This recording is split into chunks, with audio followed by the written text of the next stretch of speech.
Hello friends, मैं Gautam Kumar best study with Gautam में आप लोगों का पुनः स्वागत करता हूं। जो भी सचिवालय का एग्ज़ाम डेट जो पहले था 26 नवंबर 27 नवंबर, उसको अब एक्सटेंड कर दिया गया है। जो आप लोग नोटिफिकेशन में देख लिए होंगे, आयोग के वेबसाइट पर आ गया है नोटिफिकेशन। उसमें आप लोग देख सकते हैं। सरकारी रिजल्ट पर आप लोग वेबसाइट खोलिएगा या उसका अपना जो वेबसाइट है उसमें नोटिफिकेशन डाल दिया गया है। उस नोटिफिकेशन के अनुसार जो अब एग्ज़ाम होने वाला है सचिवालय का, वो अब चला गया है 23 दिसंबर और 24 दिसंबर को। तो आप लोगों के लिए बहुत ही एक राहत भरी खबर है। जिस स्टूडेंट की तैयारी में अभी कमी रह गई है उनके लिए भी अच्छी बात है, और जिस स्टूडेंट का तैयारी पूर्ण हो चुका है और ये सस्पेंस में थे कि एग्ज़ाम होगा या नहीं होगा, तो आप सस्पेंस अब आप लोगों का दूर हो चुका है। अब आप लोग निश्चिंत होकर के तैयारी को अंतिम परिणाम तक ले जाइए, क्योंकि अब कोई झंझट नहीं है। एग्ज़ाम अब 23 दिसंबर और 24 दिसंबर को होगा। हालांकि अपरिहार्य कारण से इसको स्थगित कर दिया गया है, कोई कारण नहीं बताया गया है, लेकिन हम लोग 23 दिसंबर और 24 दिसंबर को एग्ज़ाम डेट को ही मानकर ही तैयारी करेंगे। तो अब आप लोगों के पास लगभग 35 दिन समय है आप लोगों का। तो 35 दिन समय काफ़ी होता है, क्योंकि अब आप लोग ये मानकर चल रहे थे कि एग्ज़ाम अब 10 दिन बचा हुआ है, तो उस हिसाब से आप लोग पढ़ रहे थे। अब चूंकि आप लोगों को 35-36 दिन समय मिल चुका है, तो ये एक्स्ट्रा समय है। अब आप लोग तैयारी जो थोड़ा सा अधूरा रह गया है, जिस विषय में हो, चाहे रीजनिंग में हो, मैथ में हो, जीएस में हो, जहाँ आप लोग तैयारी में कमी दिखाई दे रही है, उसको आप लोग अब परिपूर्ण कर सकते हैं। तो आज हम लोग ये चर्चा करेंगे कि अब जो समय बचा है उसको कैसे यूटिलाइज करें, उस समय को कैसे हम उपयोग करें, इस बात पर आज हम लोग चर्चा करेंगे। क्योंकि समय तो मिल गया है, तो समय को यूं ही ना बर्बाद करें, और हर एक दिन एक नए रणनीति के तहत कि आज हम लोग को क्या पढ़ना है, कल क्या पढ़ना है, कौन सा विषय मेरा कमज़ोर है, उसको कैसे मजबूत करना है। चूँकि ये बहुत ही गोल्डन समय है 35 दिन का, इसको आप लोग बहुत ही धैर्यपूर्वक इस समय को उपयोग कीजिए। तो आज उसी पर चर्चा है कि समय जो बचा हुआ है 35 दिन का, उसमें कैसे हम लोग अधिकतम मार्क्स लाएं। तो चलिए कुछ पॉइंट के तहत इसको समझते हैं कि कौन कौन से पॉइंट है, कौन कौन से वो तरीके हैं, जो तरीके हम लोग पालन करेंगे उससे हम लोग एग्ज़ाम में आसानी से क्वालिफाई कर सकें। तो देखिए, पहला जो पॉइंट है, क्योंकि एग्ज़ाम डेट आप लोग को हो गया 23 एंड 24 दिसंबर, ये आप लोग पता चल गया है। दूसरी बात है कि अब कैसे तैयारी की जाए। तो इसमें पहला पॉइंट है अधिकतम प्रैक्टिस सेट। पहली बात यह है कि आप लोग जितना हो सके प्रैक्टिस सेट लगाइए। अधिकतम प्रैक्टिस सेट, जो भी मार्केट में प्रैक्टिस सेट आया हुआ है, जो आप लोग पिछले 1-2 माह से प्रैक्टिस सेट लगा रहे हैं, चाहे टेरिया को हो, प्लेटफार्म को हो, ज्ञान बिंदु हो, जितने भी प्रैक्टिस सेट हों, मार्केट में जाइए और जो भी प्रैक्टिस सेट मार्केट में अवेलेबल हों आप लोग ले लिए होंगे, और जो स्टूडेंट नहीं लिए हैं वो जाकर के ले लें। जो भी प्रैक्टिस सेट आपके अगल बगल मार्केट में मिल रहा हो, वहाँ से प्रैक्टिस सेट उठाइए और जितना हो सके ज़्यादा से ज़्यादा प्रैक्टिस सेट लगाइए। क्योंकि इससे क्या होगा कि आप लोगों का कन्फ्यूजिंग जो होगा, जो कन्फ्यूज क्वेश्चन होते हैं, वो क्लियरिफाई होता चलेगा और आपको पता चलेगा कि हम कितने मार्क्स ला रहे हैं। क्योंकि प्रैक्टिस सेट करना बहुत ही ज़रूरी है। इसलिए पहला पॉइंट ये है कि जो भी आप लोग समय देते हैं पढ़ाई करने का, 24 घंटा जितने भी समय पढ़ते होंगे आप लोग, उसका लगभग 70% समय आप लोग प्रैक्टिस सेट में लगाइए। वहाँ से हर एक विषय को एक बार में 2 घंटे में आप लोग सारे विषय को रिवाइज कर पाएंगे, चाहे मैथ हो, रीजनिंग हो, जीएस हो, सारे विषय एक बार आप लोगों के नज़र से होकर गुजर जाएगा। इसलिए प्रैक्टिस सेट को ज़्यादा से ज़्यादा लगाएं। इसलिए मैंने फर्स्ट पॉइंट में ही लिखा है कि अधिकतम प्रैक्टिस सेट। प्रैक्टिस सेट में एडिटेरिया का वैल्यूम 1 और 2 दोनों है, दोनों को कीजिए। उसके बाद स्पार्क का भी आता है, प्लेटफार्म का भी है और ज्ञान बिंदु का भी है। जहाँ तक सक्षम हो आप लोग, जहाँ तक सक्षम हो, जितने भी प्रैक्टिस सेट है स्टार्ट कीजिए, 1 लगाइए, 2 लगाइए, जहाँ तक हो सके अधिकतम से अधिकतम लगाने का प्रयास करें। तो प्रैक्टिस सेट होगा पहला पॉइंट। दूसरा पॉइंट है कि साइंस पर ज़्यादा फोकस कीजिए, क्योंकि साइंस 25 क्वेश्चन आ रहा है। अगर आप लोग साइंस पर फोकस कीजिएगा तो साइंस ऐसा विषय है कि आप लोग 25 में 25 हल कर पाइएगा। क्योंकि जीएस जो सामान्य अध्ययन होता है उसमें थोड़ा सा क्वेश्चन कम होने की संभावना रहती है, लेकिन साइंस ऐसा विषय है कि अगर साइंस में 25 क्वेश्चन आ रहा है तो आप लोग ढंग से तरीके से साइंस पढ़ रहे हैं तो 25 पे 25 सही कर सकते हैं। और वो भी साइंस में बायोलॉजी सेक्शन से ज़्यादा क्वेश्चन आते हैं। इसलिए साइंस भी अगर पढ़ रहे हैं आप लोग, फिजिक्स केमिस्ट्री, तो इसको थोड़ा सा कम कर दीजिए फिजिक्स को, और बायोलॉजी और केमिस्ट्री को ज़्यादा फोकस कीजिए। और इससे जो संबंधित क्वेश्चन है, जैसे क्वेश्चन बैंक दिया हुआ है, जैसे खान सर का क्वेश्चन बैंक है जो साइंस का है, सारा साइंस का क्वेश्चन दिया हुआ है उसमें, चाहे यूपीएससी हो और चाहे रेलवे का ग्रुप डी हो। मतलब जितने भी एग्जाम आज तक हुए हैं यूपीएससी से लेकर ग्रुप डी तक, सारे क्वेश्चन का उसमें संग्रह दिया हुआ है साइंस का, हर एक प्रकाशन का है, केवल इन्हीं का नहीं, जितने ही प्रकाशन, जो भी प्रकाशन आप लोग लिए होंगे, पढ़ते होंगे, जो साइंस का क्वेश्चन बैंक है, सारे क्वेश्चन बैंक को आप लोग लगा दिए साइंस का, उससे एक भी क्वेश्चन बाहर नहीं पूछेगा। इसलिए साइंस का क्वेश्चन बैंक जो है उसको लगाइए। और साइंस में जो भी आप लोग का कमजोर पक्ष है, जिसका मान लीजिए बायोलॉजी कमजोर है तो बायोलॉजी को कीजिए, केमिस्ट्री कमजोर उसको कर लीजिए, जो मजबूत है वो तो कीजिए ही, और जो कमजोर है उस पर फोकस कीजिए, उसकी समय भी है। तो साइंस हो गया, साइंस पर बायोलॉजी हो गया। अगला पॉइंट क्या है? अगला पॉइंट है रीजनिंग। रीजनिंग देखिए सबसे अहम रोल अदा करेगा, क्योंकि रीजनिंग एक ऐसा विषय है कि इसमें कोई भी स्टूडेंट, जो न्यू भी स्टूडेंट है, वो ये न समझे कि आज तक मैंने रीजनिंग नहीं पढ़ा है तो कैसे 50 में 40-45 सही कर सकते हैं। वो अपने में ये भ्रम न पाले, इसलिए मैं बता रहा हूँ। क्योंकि रीजनिंग जो 50 क्वेश्चन आता है, वो आप लोग अगर लगातार 15 दिन 20 दिन प्रैक्टिस कर लीजिएगा तो आसानी से 50 में 44, 45, 46 तक जा सकता है। और जिनका प्रैक्टिस हो तो 50 में 50 सही करते हैं।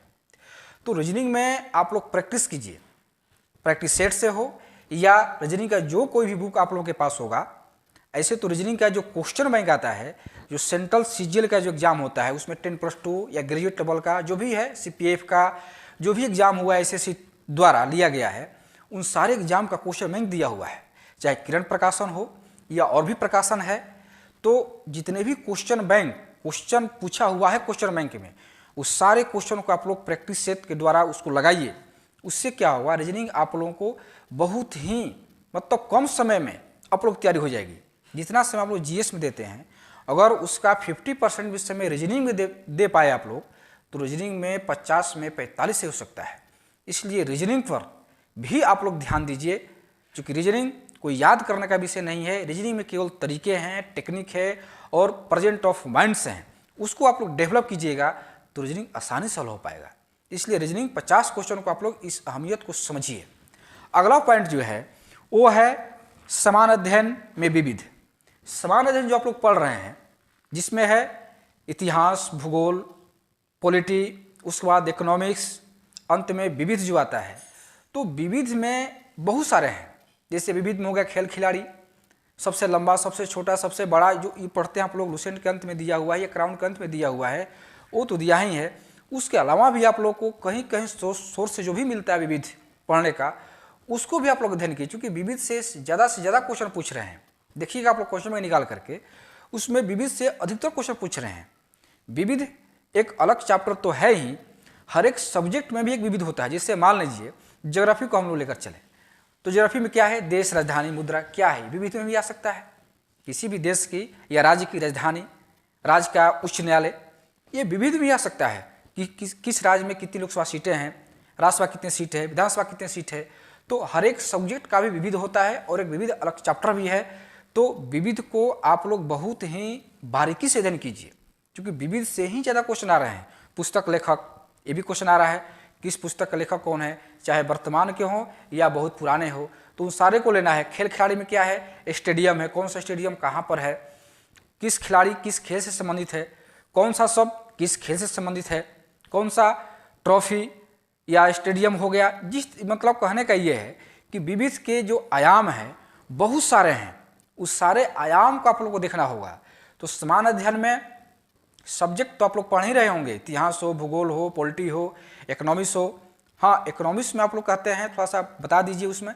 तो देखिए इकोनॉमिक्स में बहुत सारा पढ़ने की जरूरत नहीं है, कुछ उसमें की पॉइंट है, उसको मैं अलग से वीडियो बनाऊंगा। जैसे जीडीपी हुआ, जीएनपी हुआ, एनएनपी हुआ, या मुद्रास्फीति हुआ, अवमूल्यन हुआ, अपस्फीति हुआ, उसमें जो की पॉइंट होते हैं उसको पहले समझना होगा, क्योंकि वही बेस है इकोनॉमिक्स का। तो उसको मैं भी बताऊंगा, अलग से उसका मैं वीडियो लाऊंगा इकोनॉमिक्स के लिए। तब तक इसको आप लोग अभी तक करते जाइए। और अंत में जो है मैथ का चैप्टर आता है, जो मैथ देखिए अंकगणित। मैथ में जो 25 क्वेश्चन पूछते हैं मैथ के, तो मैथ में अगर थोड़ा बहुत भी मैथ जानते होंगे आप लोग, क्योंकि मैथ में मैट्रिक क्लास इंटर क्लास अगर मैथ जरूर पढ़े होंगे, तो कोई भी स्टूडेंट अगर 25 क्वेश्चन आ रहा है मैथ का, तो लगभग स्टूडेंट का 14, 15, 16 क्वेश्चन तो आसानी से हल हो जाता होगा मैथ में। बाकी के जो 10 क्वेश्चन है उसको प्रैक्टिस करना पड़ता है।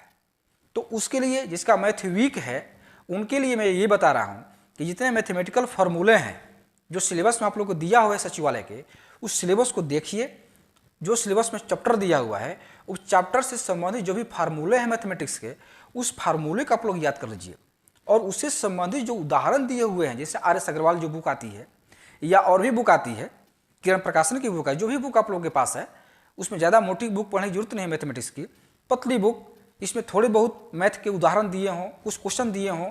क्योंकि जो कोई भी चैप्टर जैसे चक्रवृद्धि ब्याज, साधारण ब्याज है, तो उसमें से 10-20 क्वेश्चन बना लीजिए, या लाभ हानि हुआ या परसेंटेज हुआ, उसमें से 10-20 क्वेश्चन बना लीजिए। सारे क्वेश्चन बनाने की जरूरत नहीं है, कुछ फॉर्मूले याद कर लीजिए और उसे जो उदाहरण दिए हुए हैं या जो क्वेश्चन दिए हुए हैं उसको बना लीजिए। आराम से आप लोग 17, 18, 20 तक मैथ सही कर पाएंगे। तो मैथ में उतने ज़्यादा ध्यान देने की जरूरत नहीं है, थोड़ा बहुत ध्यान दीजिए, मैथ आप लोग का आसानी से हल हो जाएगा। तो ऐसे ही अगर आप लोग पढ़ाई कीजिएगा, जो भी मैं आप लोग बताया 35-36 दिन के रणनीति के बारे में, तो अगर ऐसे आप लोग पढ़ाई करेंगे, चूँकि समय अभी आप लोग के पास है, डेट बढ़ चुका है, तो डेट बढ़ने से आप लोग इस भ्रम में न रहें कि डेट बढ़ गया है, बहुत समय मिल गया है। समय ज़्यादा देरी नहीं लगती है। इसलिए चूँकि समय 26 नंबर 27 नंबर था, तो लगभग नज़दीक आ ही गया था, इसलिए समय का सदुपयोग कीजिए। 23 दिसंबर 24 दिसंबर समय आने में देर नहीं लगेगी, इसलिए आज ही से, अभी से ही, चूँकि आज 15 नवंबर है, तो 15 नवंबर इसमें 15 दिन और उसमें लगभग 21-22 दिन, कहने का मतलब ये 35-36 दिन आप लोग का समय बहुत ही मूल्यवान समय है। इसको आप लोग सदुपयोग कीजिए।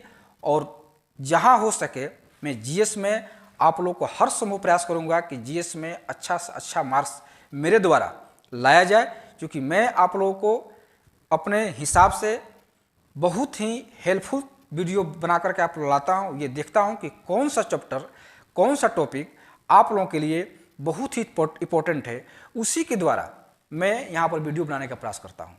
तो जीएस में हर संभव मैं प्रयास करूँगा कि अच्छा से अच्छा मैं आप लोगों को वीडियो प्रोवाइड करूँ। और जो भी यहाँ पर आप लोगों को साफ साफ नहीं दिखाई देता है, क्योंकि कोई स्टूडेंट अपना कमेंट करते हैं कि साफ दिखाई नहीं देता है, तो बिल्कुल बात उनका सही है, थोड़े से टेक्नोलॉजी की कमी है, इसी के तहत यहाँ पर थोड़ा सा साफ दिखाई देने में दिक्कत होती है। फिर भी मैं प्रयास करूँगा कि इसमें कुछ सुधार हो सके, क्योंकि जब तक आप लोग क्लियर दिखाई नहीं देगा तो पता कैसे चलेगा कि मैं यहाँ पर क्या लिखा हूँ। इसलिए मैं सारे विषय पर, सारे प्रोस्पेक्ट्स पर, सारे पैमाने पर मैं इसको प्रयास करूँगा, क्योंकि हर समय मेरा ये प्रयास रहता है कि आप लोग एग्जामिनेशन हॉल में अच्छा से अच्छा नंबर लाएं और एग्ज़ाम को क्वालिफाई कर पाएँ। तो आज का वीडियो बस इतना ही। आज बस यही था कि कैसे आप लोग को तैयारी की जाए, क्या करना है क्या नहीं करना है, तो आप लोग समझ गए होंगे।